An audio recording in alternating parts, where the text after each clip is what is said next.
Hello and welcome to College World.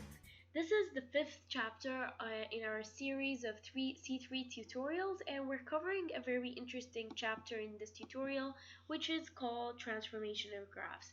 You've already seen transformation back in C1 and also in your IGs when you were doing all the Coulomb look and such. These were pretty easy, where you needed to see with only the four transformations, which were stretched and translations shifts on both the x and y directions and on very basic graphs.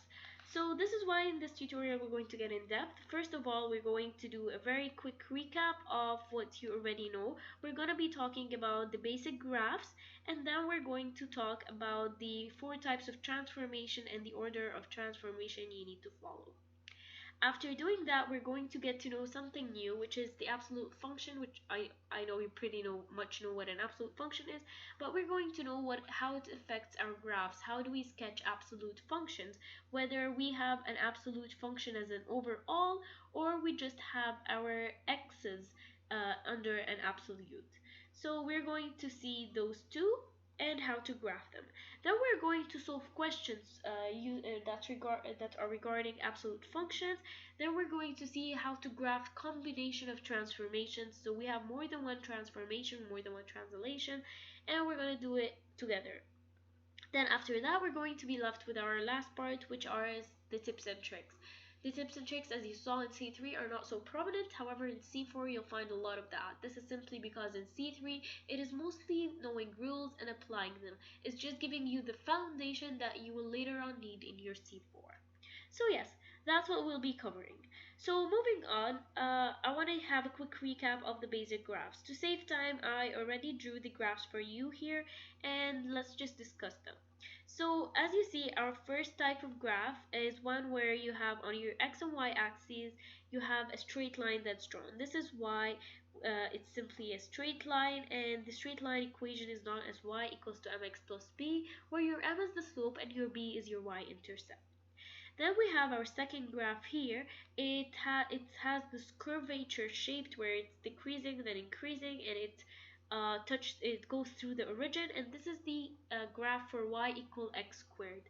This is also known as a parabola.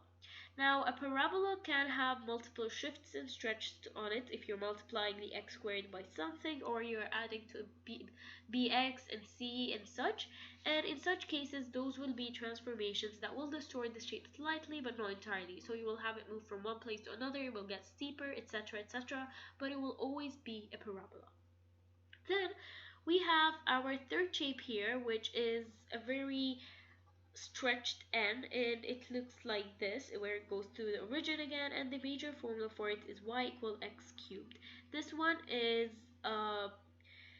also can undergo translations, like transformations on x's and y, shifts and stretches and such, and that would result in our n-shaped becoming it will always be an n-shaped, but it will have different roots, so it crosses the x, so it has x-intercepts at different parts, and it will have different steepness, etc, etc, if you're having stretches.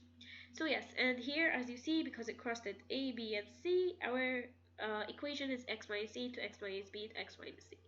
Then we moved on to our fifth type of equation, and here we had what we call a hyperbola. Now a hyperbolic function here is one where you have two asymptotes in x and y for the major 1 over x, but these asymptotes can change with transformations if you're multiplying your 1 over x with something, or you're adding a b, etc, etc. Then here the last one we have is the root function. Let me get to paint, and yes, so this is what we call a root function. And a root function, we're only taking a positive root here, because the original function, the original one would look like this, and then it would stop being a function because it will be one too many, and there's no such function. So this is just the positive root, or you can take it as the negative root. And these were the basic functions that you needed to know. And this is by this we had recapped the functions, their graphs that you will perform all the transformations to, which means we can move on to our transformations to recap them. Now, as I said, we have four types of transformations. They can be on the x direction or on the y direction. The order of transformations is simply shift, stretch, stretch, shift, and we're always starting by our x's. So you have x, x, y, y, and here you have shift, stretch, stretch, shift. That's the order you need to remember. That's how I personally always remember them. Then we can actually know when to perform that. When we're having transformations of your function f of x. So simply here to shift on x, you are adding something to the x inside. So we will have x plus a, for instance. And that would be a shift uh, by value of a, of negative a, sorry, because on the x, by the way, it always goes as the opposite. So it was positive, it becomes negative. If this was negative, it will become positive, etc.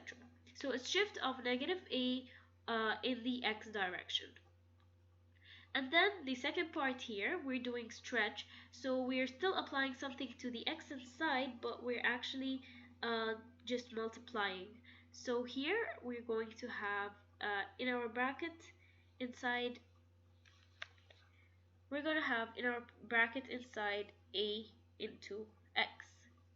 And here we're going to have a stretch of value 1 over a, because we're doing the opposite, in the x direction. After that, we're going to move on to our stretch on the y direction instead. And as you see, because it's on the y, it's going to become outside. So we're taking the a outside, and it's going to be into f of x. And that would be stretch of a, because it's on the y, we don't change a thing, in the y direction. For shift, we're going to have our f of x as is, but we're going to add the a outside to the function as an overall.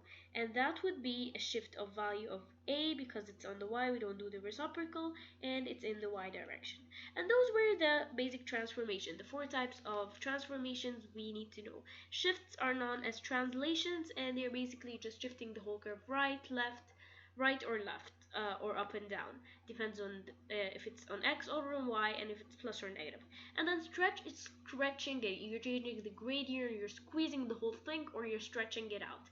And that will be also in the x or y direction, and it depends as a shrink or a shift, depends of a fraction if it's shrinking if you're doing a fraction, and stretching if you're doing just a normal number.